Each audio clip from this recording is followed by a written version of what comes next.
like to introduce Timothy Horn, who lives and works in Massachusetts, where he's joining us from today.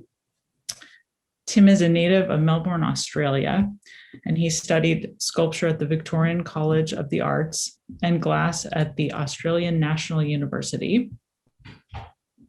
A scholarship to the Massachusetts College of Art and Design brought him to the U.S. for his MFA in 2002, and he's been here since. Tim's work deals with mapping the natural world. He mines a variety of historic sources from the 17th, 18th, and 19th centuries, including zoological studies and French jewelry patterns. He has an equally diverse approach to recontextualizing materials, and he works deftly with bronze and glass, as well as rubber and crystallized sugar and a variety of other materials. He has an innate interest in the potential of materials technically and metaphorically very much. He tends to work in larger than life sculptures, which magnify the complexity and urgency of the threats facing us in terms of ecological disasters, habitat, and species loss. They're terrifyingly beautiful reminders of the fragility of natural life. Tim's received prestigious grants from various organizations and held international residencies, and his work is collected at numerous museums internationally, including the De Young, the Museum of Arts and Design. He currently has work on view at the Renwick, and the National Gallery of Australia in Canberra. So with that, thank you so much, Tim. Thanks, Emily. Thanks so much for the introduction, and thanks everyone for joining us today. I'm just going to set up the screen share and open up PowerPoint. As you do that, I just want to mention that if all of you could share your questions in the chat, we will address all of those after Tim finishes speaking. So please feel free to type those in as they arise while he's presenting, or the Q&A. I'm sorry, chat or Q&A would be great. Thank you. Thanks. So as Emily said, I was born and raised in Melbourne, Australia, and just outside of Melbourne is a peninsula of land, a cape known as the Mornington Peninsula. And when I was a kid, my parents had a holiday house down there, so I spent a lot of time down on the peninsula. It's and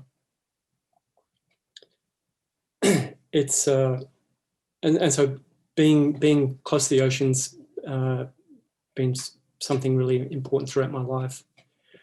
These days, though, I live on Cape Cod, which ironically it's like I've crossed. I'm as far from Melbourne in Australia as I possibly can be, being in Massachusetts. But I feel like I'm living sort of in a mirror image of the Mornington Peninsula here on Cape Cod. Even geologically, there's so many similarities between the Cape and the Mornington Peninsula. But so jumping back in time, I went to art school I started art school back in the early 80s. And I went to school thinking I was going to become a jeweler. I'd taken some jewellery classes in high school. And but when I got to art school, I found the scale of sculpture just a much more comfortable fit for me. And at that stage, I was interested in becoming a figurative sculptor. So I took a lot of, I was taking figure modelling classes and getting friends to model for me. But art school was also like, you're in this kind of apprenticeship. And so I was looking back at the work of other artists to try and looking for clues on how to find my voice within that genre. And so I made a number of works that were based on Edgar Degas' Little Dancer, and which is on the left, and on the right is a piece that I made from that time. So it's this is a life-size figure. It's cast in several sections and that then stacked together, and converted it from a violinist into a, from a dancer into a violinist. So Melbourne reminds me a lot of Boston, really, for anyone who knows Boston. There's it's a great town full of fabulous architecture, really good museums, universities, great food. The neighbourhood that I lived in when I went to college was, it was a sort of a Victorian era neighbourhood, but most of the buildings had become pretty dilapidated by that stage, and had this patina of wear about them, which was I found very sort of inspiring.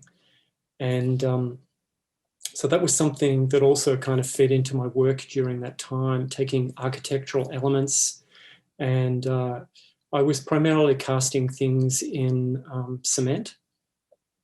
And but I also, being at art school, had access to the college foundry and started casting several things in metal. This is a piece that was made for a student exhibition at the National Gallery of Victoria, which is surrounded by a moat of water. And there were half a dozen other students. We each made some sculpture that could sit on the surface of the water. And so this piece, it's architectural elements, but there's something animalistic going on about it. So it's sort of a hybrid between architecture and an animal form. It stands on 4 cabriole legs, which are octopus tentacles that I modelled in wax. And there's a small crown, and the seagulls loved it. So when I was at college, I worked part-time in a bronze casting foundry, and college was great for, developing ideas and picking up skills. But there's nothing quite like some industrial experience to really kind of hone your skills. You're kind of working 24/7 on projects, and your skill level really kind of accelerates. So working in that bronze casting foundry, it fed back into my work, and so the works that I developed during that period were using those skills, those techniques of cast metals. This was my second solo show, so I was several years out of art school, and I conceived of an exhibition of objects that were drawn from historical sources. Some of them came from paintings, some of them were existing objects, and recreating them all in cardboard and wax, and then casting them in aluminum. And I chose aluminum as a metal. It was cheap, certainly cheaper than bronze, and I didn't have the money to make an exhibition like this in cast bronze. But aluminum is much lighter, so it was much easier for me to deal with these objects. It's easier to cast with, because it's a lighter metal. It's putting less hydraulic stress on the mold as the liquid metal is poured into the mold.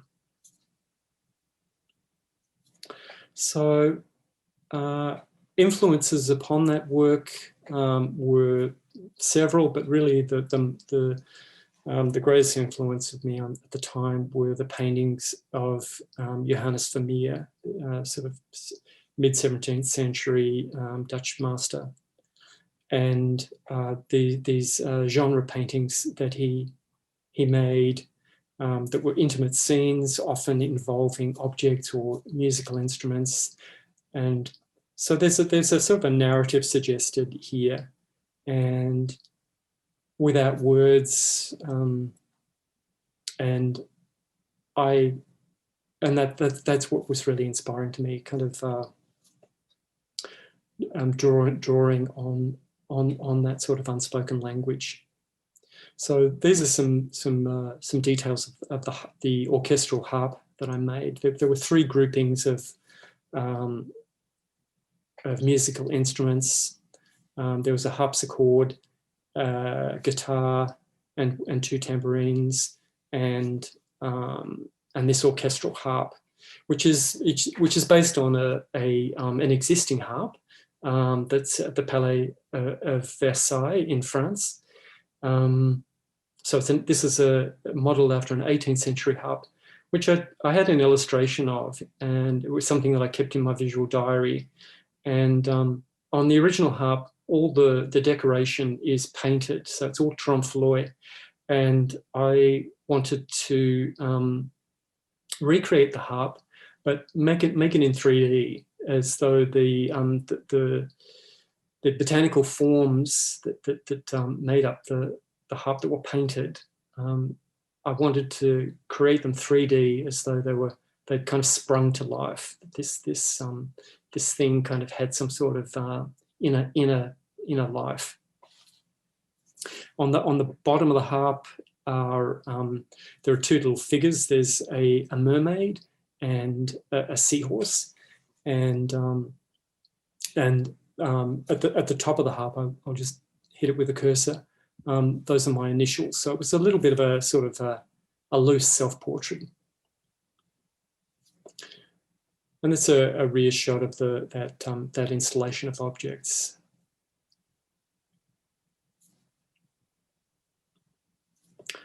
So after that exhibition was in 1992, I packed up my studio, and I spent the next 5 years kind of off and on in Europe. I used Paris as a little bit of a base, and when my money ran out, I scrubbed dishes in restaurants and eventually ended up teaching English for a little while. And so I didn't have a studio during that time, but I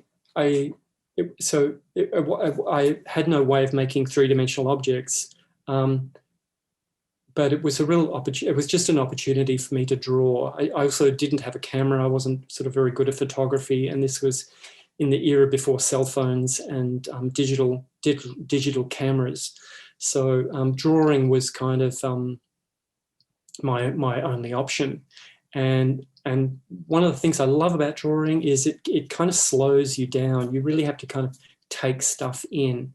And just having access in Europe to these wonderful museums and libraries and sort of beautiful architectural spaces, and just taking that time to just sit in that space and meditate in that space, and then eventually after some time I wanted to a record of some of these things. So I started making these drawings, which could take several hours to complete. And I also became fascinated by jewelry.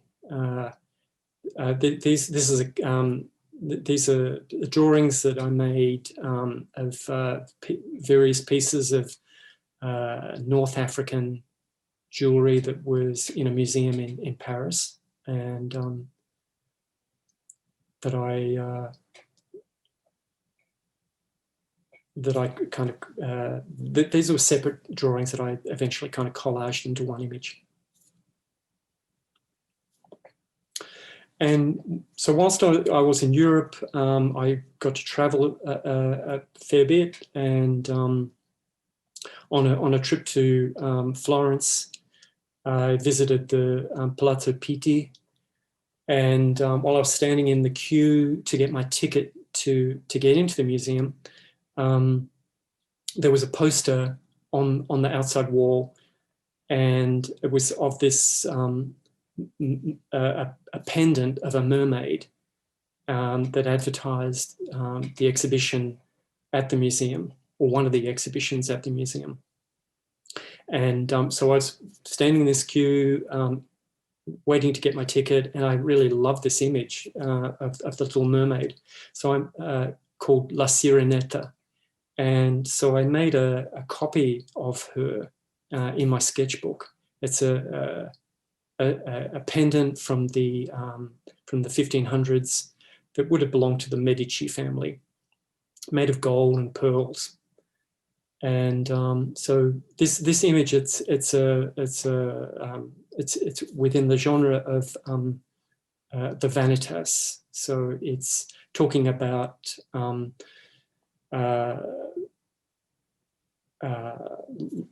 the fleetingness of life and the falseness of wealth and not being able to kind of take your wealth with you after you die. So I hadn't made anything for a number of years, and then I had this kind of desire to work with glass. So I returned to Australia and I applied for a program at the National University, the glass workshop there, and it was kind of like this it was a golden era for me. I hadn't made anything, and I kind of felt like I was brimming with ideas. Just coming back from Europe, and so it was a great. It was a really supportive environment for me, and a wonderful workshop to be in. We had great staff, and I'd learned so much from my fellow students, and it was so it was a very productive time for me. So taking that image of the this is a work that I made during that time, and when I went to study glass, it was really with this idea of combining metal with glass, using the skills that I'd picked up in the bronze casting foundry, and then applying some glass techniques alongside those. So this is one of the works that I made during that time. I took the image of the Little Mermaid, and I decided. I felt that there were some overlaps between that sort of vanitas image with some notions of what it's like to be a gay man, so I felt like it was a very kind of appropriate image to play with. This kind of I was probably 35 at the time of making this. And by gay years, that's kind of ancient, and so I definitely felt like the sort of the notion of the vanitas kind of really applied here. So this is cast bronze with that's nickel plated, and the glass forms are cast crystal, and they're backed with gold Easter egg foil. So this piece, it's about 4.5 feet in length, and the pearls that you can see at the bottom, and there's one in the center above, they're made of mirrored blown glass. So I had the sort of collection of drawings that I'd made whilst I'd been in Europe, but doing sort of further research into jewelry, I really became obsessed with some patterns of jewelry that had been produced in the 17th and 18th centuries. And this is a brooch pattern by u.s.a, who was a mid-17th century jeweler for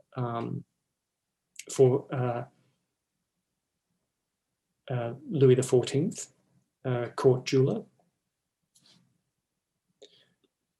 And so my idea was really to take Le Carré's patterns and translate them into sculptural materials. So again, this is bronze and cast lead crystal. This piece is about 2.5 feet wide. And that's the same piece on the far left, and this was as it appeared in my first solo show in the US, which was at the Knoxville Museum of Art in Tennessee. So when I was, whilst I was at art school and playing with this imagery of jewelry, I remembered seeing some photographs of in an old family photo album, and the image on the left is my grandmother. So this would have been about 1925. My grandmother Doris, and on the right, that's also Doris. That's Doris probably wearing her father's best Sunday suit. So she was a bit of a trickster, and I was playing around with this sort of 18th century image, and or the 17th, 18th century images that I was playing around with seemed to really correspond with this image in particular of Doris. Again, this is her on the far left, dressed as an 18th century dandy, and so it kind of it tied into the work that I was putting together at the time, which was this body of work which I called the Cinderella Complex. And so I was taking objects from the Cinderella story, but trying to sort of recreate them within a queer context. So taking the Cinderella slipper and giganticizing it. So this is about this form is this glass slipper is about 2.5 feet long and about 1.5 feet high. And the image for the slipper actually came from that the bow piece, which I showed earlier, the Gilles Le Garret pattern for the brooch bow. So I took the Le Garret pattern and cut and pasted it into the form of this 18th century slipper, and then went about making the forms first in wax, both the metal and the glass forms in wax, and then casting them in bronze, nickel plating the structure, and casting the glass forms into crystal, and backing them with pink Easter egg foil.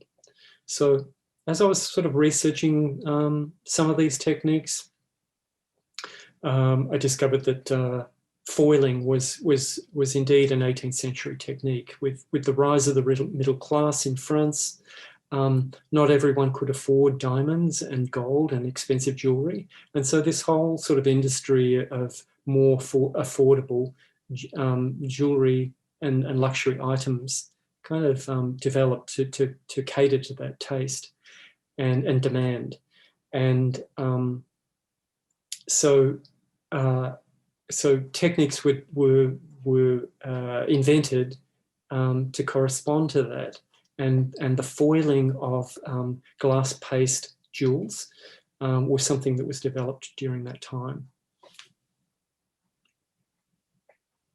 So that's the slipper with several other objects which appeared in the Cinderella Complex exhibition.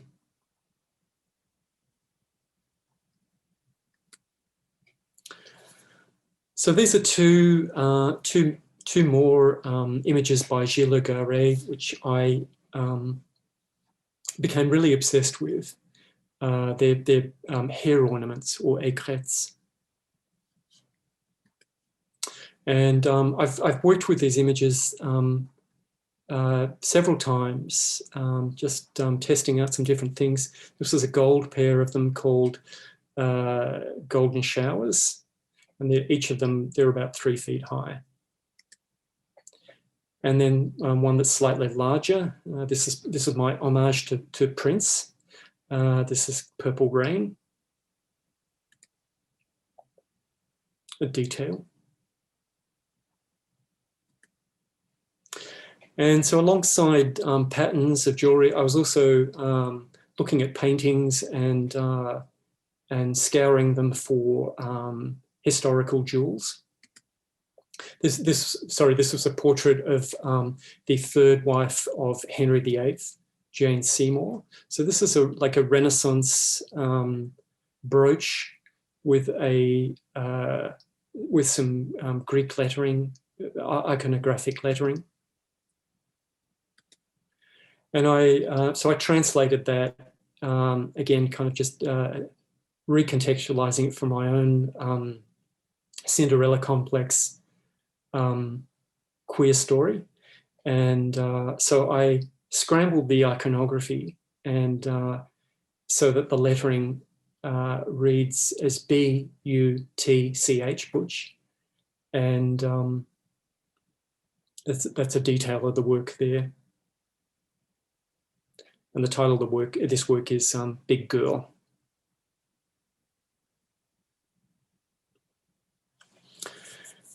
So alongside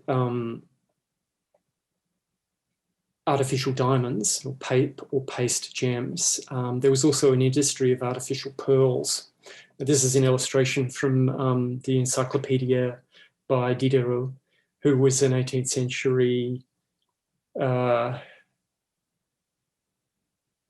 writer and encyclopedist. And so Diderot's project was to try and catalogue the arts and trades which were developing during his time. And so this is an illustration of the creation of artificial pearls using tubes of glass, of pearlescent glass, and forming small pearls with that. So the pearls that I was using, just to get back to those 18th century pearls, they were using they were using pigments made from ground fish scales, iridescent fish scales, and being at the glass workshop, I had access to technical information from a lot of sources from my fellow students. And one of my fellow students brilliantly suggested a technique for producing artificial pearls using a small amount of opaque colour and blowing it really thin into a larger bubble. And then when that was mirrored on the inside, it would produce the pearlescent technique that I was seeking, or the effect that I was seeking. So these are some pearls which are made using that technique. So with a very small amount of opaque colour, in this case the colour is called opal white, and stretching that really thin. And then when the mirror is applied to the inside of the form, only about the mirror is being obscured about 30%. And so it produces this optical pearlescence.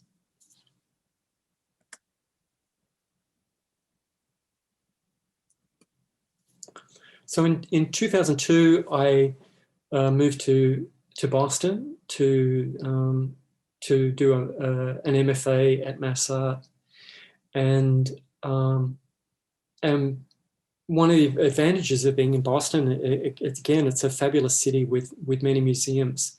And I was dying to get to the Harvard Natural History Museum, which has a collection of glass flowers that were made in the 19th century by two glass workers called Leopold and Rudolf Blaschka.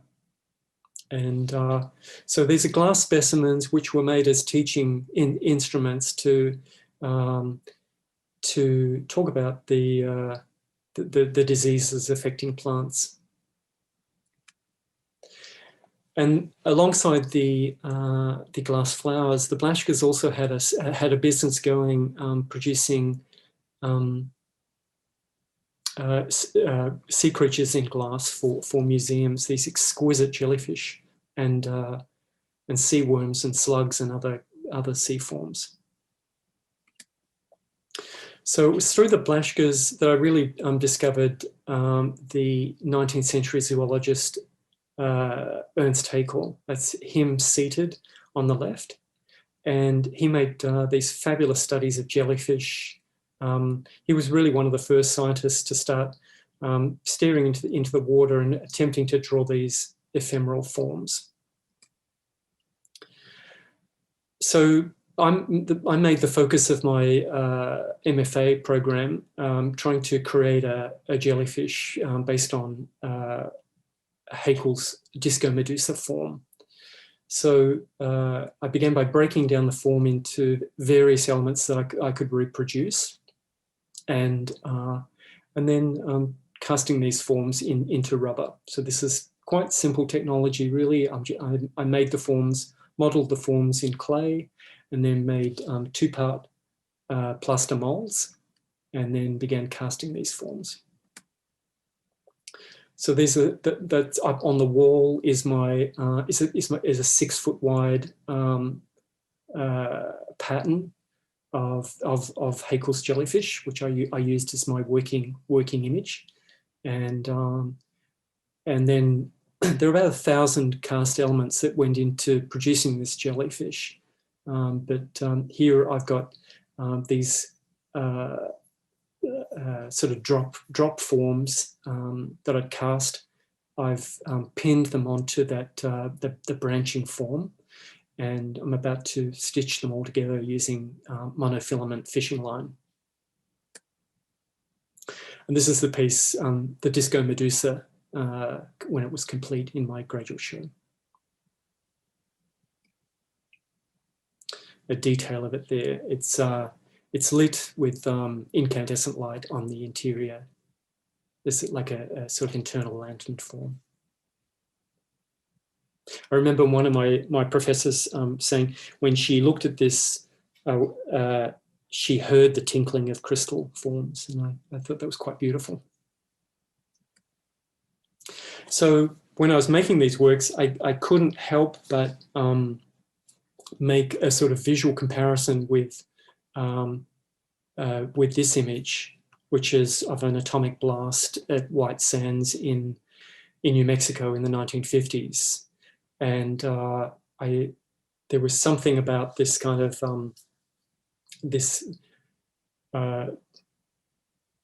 terrifying beauty, which I felt kind of connected with these the jellyfish forms. So in 2006, I had my first solo show in New York, and I set out to create 3 jellyfish, and for an exhibition titled Villa Medusa, which was named after the house that Ernst Haeckel had made for himself. So I set out to remake the forms, but on a slightly larger scale. And alongside the second Disco Medusa, I also made some Cubo Medusa, some these funny little kind of square jellyfish forms. So that was a clay model, and these are the forms cast in transparent silicon rubber.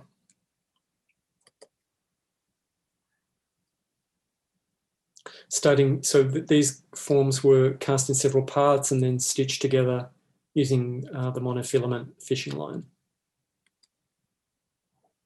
Then making armature to support the rubber forms.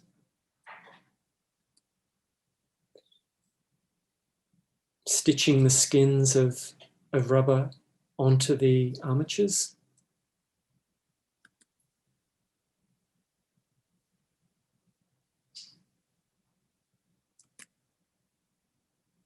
The armature for the large Medusa, which broke down into several sections, or each of these radiating arms kind of slotted into little tube fittings. This is copper tubing soldered together and riveted. The works delivered to the gallery. On some of them on little kind of stands, beginning to install the works.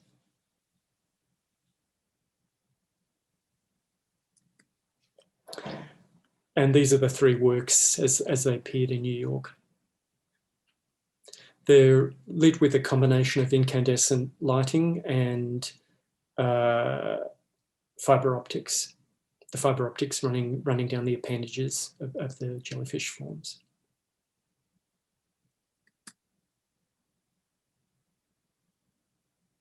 So these were, the titles of these works were named after the Gorgons. So the story of Medusa, Medusa was a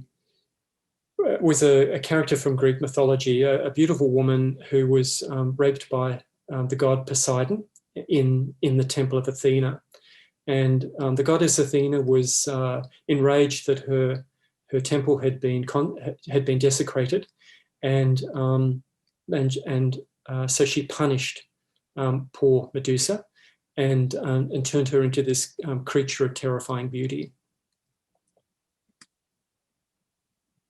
That's looking up inside that form.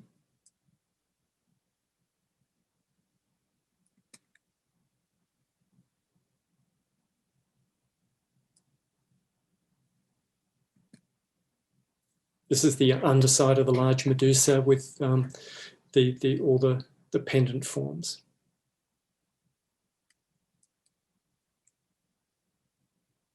This rubber has a beautiful opalescent quality to it.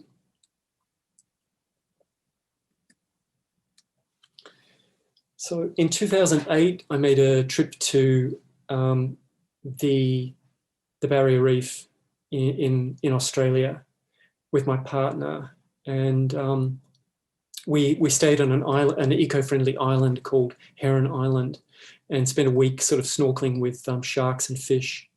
And it was during that most of the coral was beautiful. You know, it was kind of this underworld fantasy of color, and but at the same time, we did see the first begin to see the first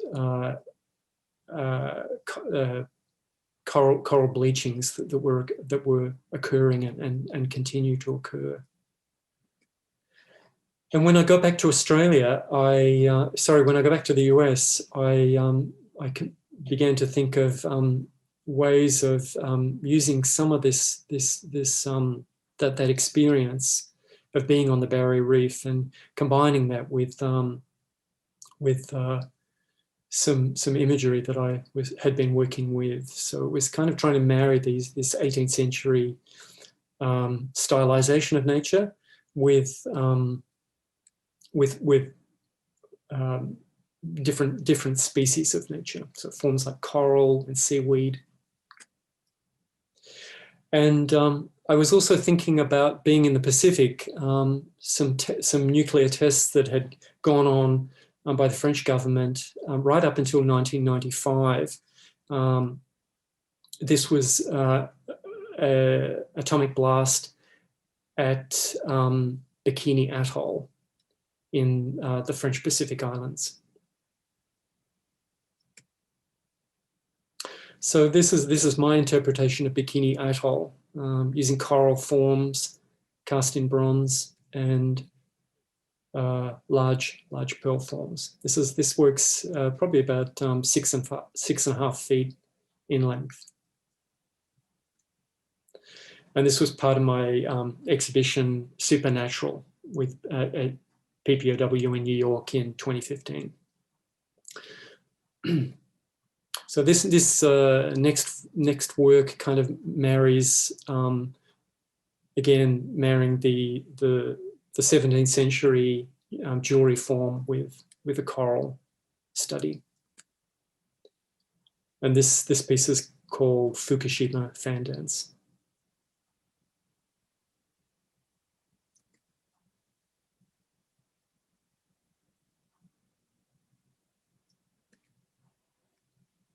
This was a piece using the same pattern, but stretching it lengthwise.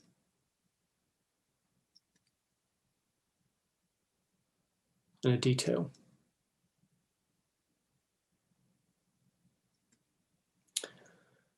In 2011, I saw this screen for the first time at it's a Japanese screen that was produced mid 17th century by a screen painter called Kano Sansetsu. It's called The Old Plum Tree, and it was made for a monastery And several years after it had been made, there was a fire at the monastery, and the screen was sold off in order to help to pay for repairs. And unfortunately, the new owner of the screen, it didn't fit his house, and so he cut several inches off the top and the bottom, cropping it in a way. So it's a magnificent screen, but it's a shame that it had to suffer this indignity, although it's a miracle made of such fragile materials that it's come down to us still quite intact. So in 2011, shortly after I'd seen that image for the first time, the Fukushima nuclear power plant exploded in Japan. And so we learned that, you know, it really was the most significant environmental disaster to happen, certainly within that year. And it has been an ongoing problem for Japan and the world, as radioactive water still continues to spill into the ocean. So I wanted to, in 2018, I had the opportunity to make a work specifically for the Adelaide Biennial. And so I wanted to combine the Kano Sensetsu image of the old plum tree with something of that element of Fukushima, which seemed, the old plum tree, it felt like a metaphor for what had happened. This twisted, gnarled tree somehow reflected the effects of radiation upon organic life. So I made a copy of the old plum tree, or drafted it as a pattern. And then I cut up that pattern and rearranged it into this symmetrical form.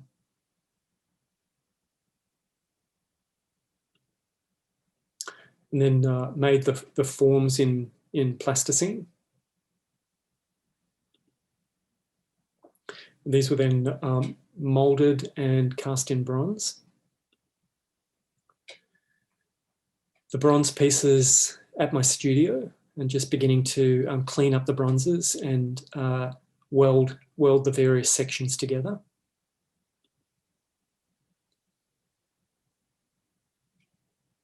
Using fine tools to remove any inclusions, and also create a texture on the back, so the work has a sort of seamless finish.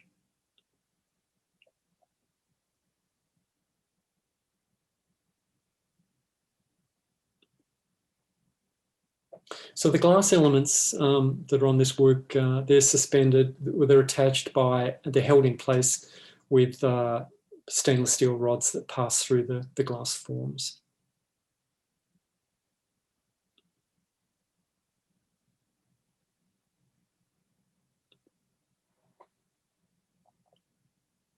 Attaching the glass.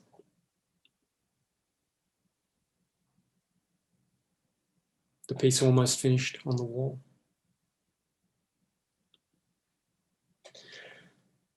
And this is the work as it hung in Adelaide.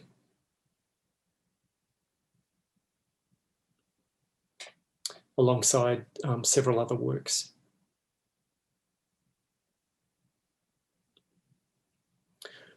So last year, I had the opportunity to be part of the Renwick Gallery Invitational,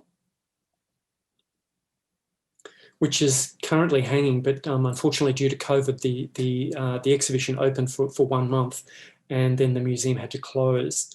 So the exhibition will run until August of this year, and hopefully it will if COVID can be brought under control, the museum will open again to the public. But these are some installation shots of the works that are currently at the Renwick Gallery.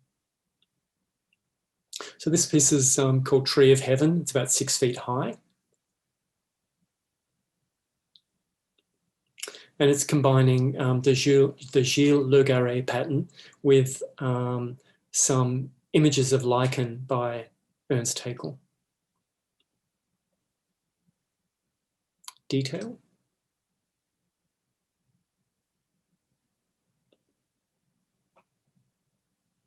Two other choral works in the show.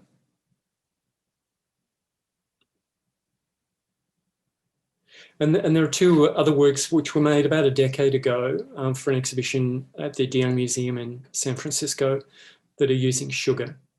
So this is a chandelier based on a French 17th century rock crystal chandelier, but made in using rock sugar.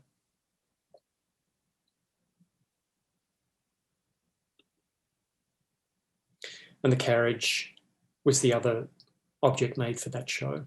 It's about 9.5 feet long and 6.5 feet high. So making this carriage, I started off with making a plywood form to which I applied aluminum foil that was scrunched up and hot glued in place. That's the form complete. So the chassis is made out of steel. The wheels are profiled in steel and then fleshed out using aluminum foil. Applying the sugar and the colour, it's white sugar, but the colour comes from amber coloured shellac, which is a natural lacquer. And this is just to finish. I've got a video piece of the carriage being put together.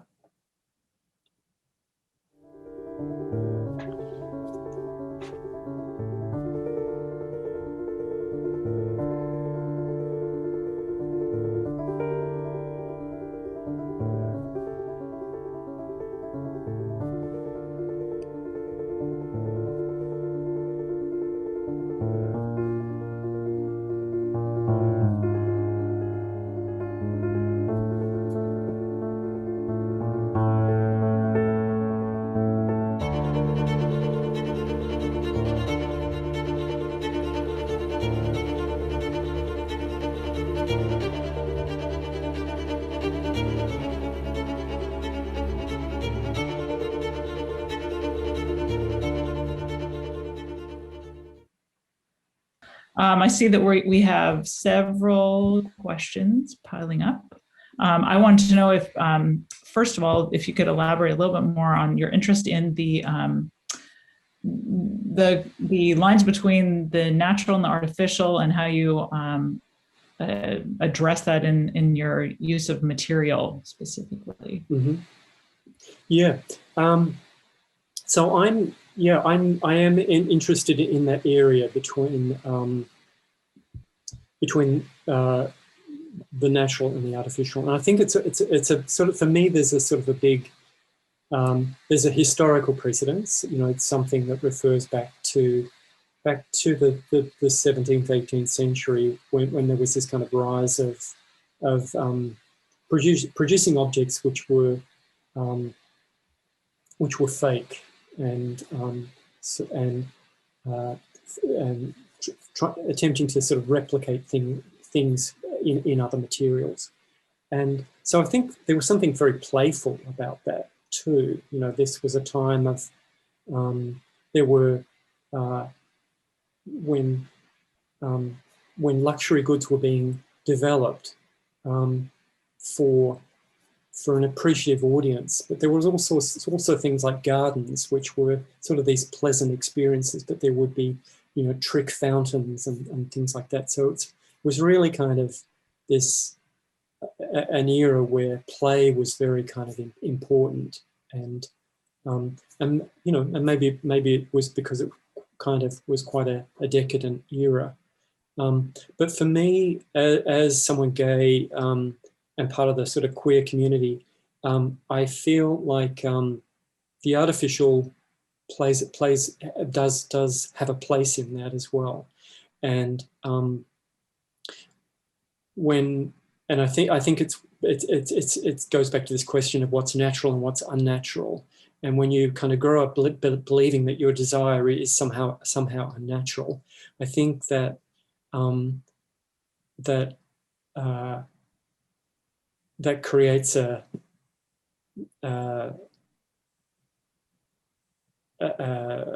issue for you as far as your identity is concerned with, and what you identify with. And when we look at things like Mardi Gras, and it's a sort of a chance to be expressive, and I think that kind of, I think those kind of contexts are things that I identify with and kind of feed back into my work, and a part of that kind of visual language and conceptual language that I kind of want to play with. Absolutely. Related to material, just skimming the questions here. Why sugar for those pieces? Well, sugar, yeah, that's a great question. So sugar was really specific to that exhibition. So I had the opportunity to make some work for the De Young Museum in San Francisco. And in speaking with the curators, I learned that the Legion of Honor, which is the second museum within the Museum of Fine Arts for San Francisco, the Legion of Honor was built on a sugar cropping fortune.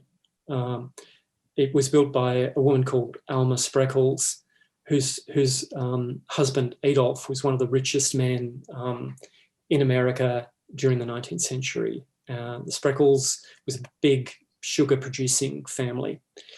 And so Alma was mentioned many times during the tour I had of the Legion of Honor. And the Legion of Honor is it's a museum which houses antiquities, really, and works kind of up to the 18th, 19th century. And so Alma had used a lot of that money to build the museum, but also buy objects that went in the museum. And one of the objects was an 18th century sedan chair, which was similar to a carriage, but something that's carried rather than horse-drawn. And so I kind of used that as that was kind of my base, but I fleshed it out into a carriage, really because Alma herself had this kind of Cinderella-like transformation in her own life. She'd been born into near poverty, married Adolf, acquired all this wealth and status and power, and yet San Francisco society never really accepted her. When she built a new house for herself, she threw a big party and invited all the sort of fancy people of San Francisco, and none of them showed up.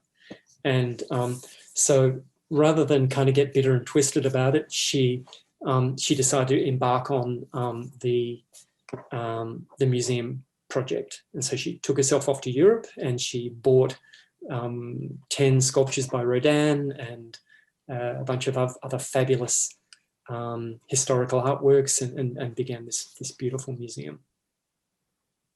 Quite a rebound, at least. So, question from Tim Schwimmer: were those instruments functional?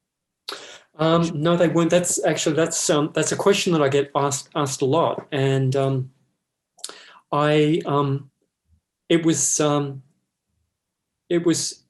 was thinking about this because I was wondering if someone might ask that as a question, because it came up recently.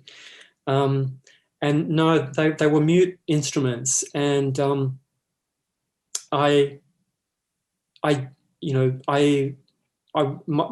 in order to produce a beautiful sounding instrument, you have to really be experienced in making musical instruments, I'm sure.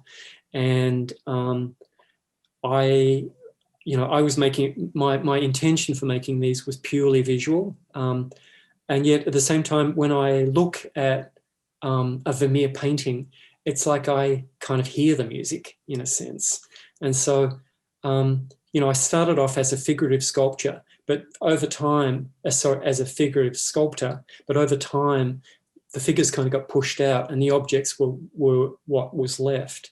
And so part of my idea of making these kind of groupings of objects was that the viewer kind of completed that tableau of objects. And so for me, yeah, there were 3 stringed instruments, and they were strung with copper wire, but they didn't make any sound. Yeah, that seems to fit along the lines of your exploration of the real and fake. Yeah. Also, like in the same sense of like looking at it, looking at the rubber jellyfish chandelier and kind of hearing crystal tinkling. I like that kind of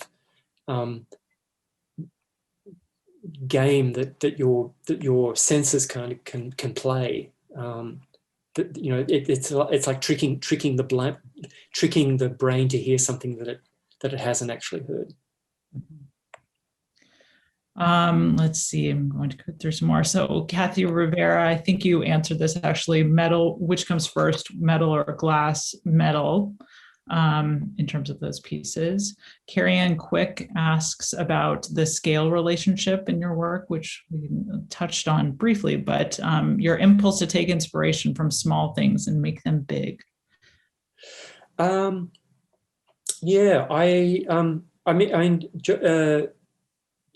scale is something that's really, it is one of the key factors of my work, I guess. And scale,